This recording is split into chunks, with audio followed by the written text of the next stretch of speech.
नमस्कार दोस्तों, अगर आप डीएलएड यानी बीटीसी सेकेंड या फोर्थ सेमेस्टर के अभ्यर्थी हैं तो आज की ये वीडियो आप सभी के लिए काफी ज्यादा महत्वपूर्ण होने वाली है। जैसा कि आपको पता है, पीएनपी ने सेकेंड और फोर्थ सेमेस्टर परीक्षाओं के फॉर्म की डेट जारी कर दी है। 7 अप्रैल से 15 अप्रैल तक आप इसके फॉर्म भर सकते हैं, लेकिन अभी तक स्क्रूटनी का रिजल्ट जो है वो जारी नहीं किया गया है। ऐसे में आप सभी के लगातार कमेंट और मैसेजेस आ रहे थे कि सर स्क्रूटनी का रिजल्ट जो है वो कब तक आएगा, प्रोसेस अभी जो है वो कहां तक पहुंचा है, एग्जाम फॉर्म जिन स्टूडेंट्स की स्क्रूटनी में जो बैक है वो क्लियर हो जाएगी वो कैसे भर पाएंगे, कितने नंबर बढ़ सकते हैं और किन विषयों में नंबर जो है वो बढ़ सकते हैं। कंप्लीट जानकारी आपको इस एक छोटी सी वीडियो के माध्यम से मिलेगी। आप लोग वीडियो में लास्ट तक बने रहिएगा और चैनल पर नया हो तो चैनल को भी आप लोग तुरंत सब्सक्राइब कर लेना, क्योंकि डीएलएड से संबंधित हर एक अपडेट, फ्री क्लासेज और नोट्स ये चैनल सबसे पहले आपको प्रोवाइड करता है। तो अगर स्क्रूटनी रिजल्ट की हम लोग बात करेंगे तो आपको बहुत अच्छे से पता है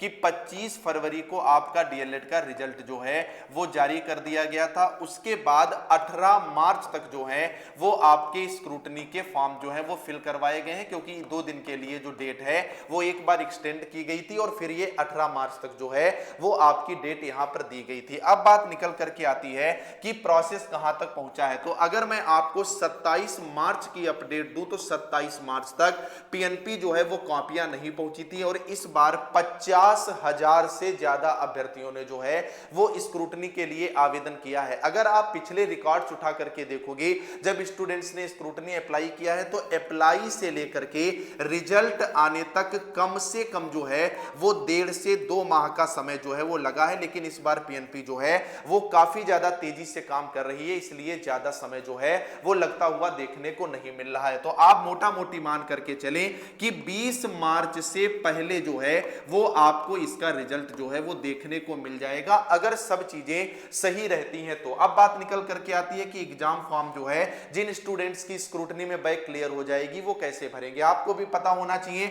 जैसे किसी की 3 सब्जेक्ट में बैक है तो इसकी सेमेस्टर बैक हो जाएगी, लेकिन इन्होंने अगर 2 में स्क्रूटनी अप्लाई किया है और अगर 1 में भी इनकी स्क्रूटनी क्लियर हो जाती है, ऐसे में 2 में बैक लगेगी और ये सेकेंड और फोर्थ सेमेस्टर के एग्जाम जो है वो दे पाएंगे। तो इसके लिए भी आपको नहीं घबराना है। एग्जाम फॉर्म की डेट 1 से 2 दिन जो है वो पिछली बार भी बढ़ी थी और इस बार भी स्क्रूटनी का रिजल्ट आने के बाद बढ़ी हुई आपको देखने को मिलेगी। तो इसके लिए आप लोग बिल्कुल भी परेशान ना हो। अब बात निकल करके आती है कि कितने नंबर जो है वो स्क्रूटनी में बढ़ सकते हैं और किन विषयों में बढ़ते हैं। ये बताने से पहले मैं आपको बता दूं, अगर सेकेंड और फोर्थ सेमेस्टर में आप चाहते हो कि कम समय में बेहतर तैयारी कर सको तो आप हमारे इस बैच से जुड़ सकते हैं। रिव्यू देख लो, बैच की फीस देख लो, कंटेंट देख लो, जुड़ना ना जुड़ना आपकी मर्जी। जैसे देख सकते हो first semester 91.25%, thank you so much sir from Agra Aligarh district. आपका बैच नोट्स कमाल का, ये सारे अगले सेमेस्टर से जुड़ चुके हैं। आपके नोट्स से फर्स्ट सेमेस्टर में 89% आया है। अंचल सर आपके नोट्स बहुत ही शानदार है, मैं फर्स्ट सेमेस्टर से आपसे जुड़ा हूं और एवरी सेमेस्टर 90% से ज्यादा मार्क्स जो है वो रहे हैं सर। 4 दिन में 91.16 बना है, 90% बना है, 92% जो है वो आया है। ऐसे बहुत सारे देख सकते हो। आपके नोट्स बहुत अच्छा है, मैंने सब कुछ वहीं से पढ़ा था, मुझे सारा पेपर वहीं से मिला। फोर्थ सेमेस्टर में आपका नोट्स ये अगले देख सकते हो। ये सारे स्टूडेंट जो हैं लगातार जुड़े हुए हैं और हर सेमेस्टर में बेहतर से बेहतरीन स्कोर कर रहे हैं। I studied from your notes in the first semester and I got 92.5% marks, thank you so much sir ji. इसकी खासियत क्या है इस बैच की, इसमें आपको 8 पेपर के handwritten PDF notes DIET की बुक से मिल जाते हैं चैप्टर वाइज।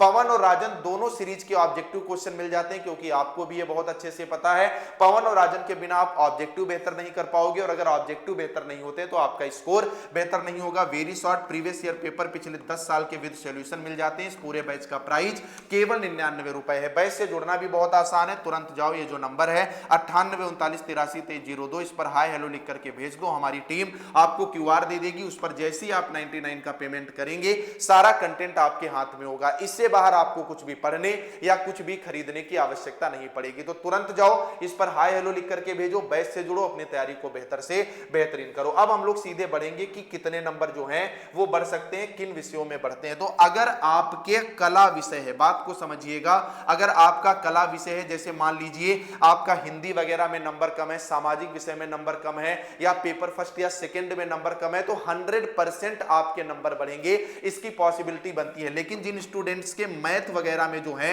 वो नंबर कम है, तो इनके नंबर बढ़ने की उम्मीद जो है वो कम रहती है। इस बात को आप स्पष्ट तौर पर मान लें, जो पीएनपी में वहां पर बैठते हैं उनके द्वारा ही ये जो है स्पष्ट तौर पर बताया गया है। कितने नंबर बढ़ सकते हैं, तो 25 नंबर के जो पेपर थे वहां पर अगर आपके 3-4 नंबर कम है तो बढ़ने की पूरी उम्मीद रहेगी, और 50 वाले में 6 से 8 अगर नंबर कम है तो आपके यहां पर नंबर बढ़ने की उम्मीद जो है यहां पर पूरी तरह से रहेगी। आप लोग कमेंट में जरूर बताइएगा आपके किस सब्जेक्ट में कितने नंबर जो हैं वो कम है, जिससे मैं वहीं पर रिप्लाई दे दूंगा कि आपके नंबर बढ़ने के चांस हैं या नहीं है। बाकी की अपडेट के लिए आप लोग इस चैनल को सब्सक्राइब कर लेना, डिस्क्रिप्शन में टेलीग्राम ग्रुप का लिंक है उसे ज्वाइन कर लेना। जिसको बैच से जुड़ना है तुरंत जाओ हाय हेलो लिख करके भेजो, बैच से जुड़ो, अपनी तैयारी को बेहतर से बेहतरीन करो। हम लोग मिलेंगे नेक्स्ट अपडेट के साथ, तब तक के लिए नमस्कार।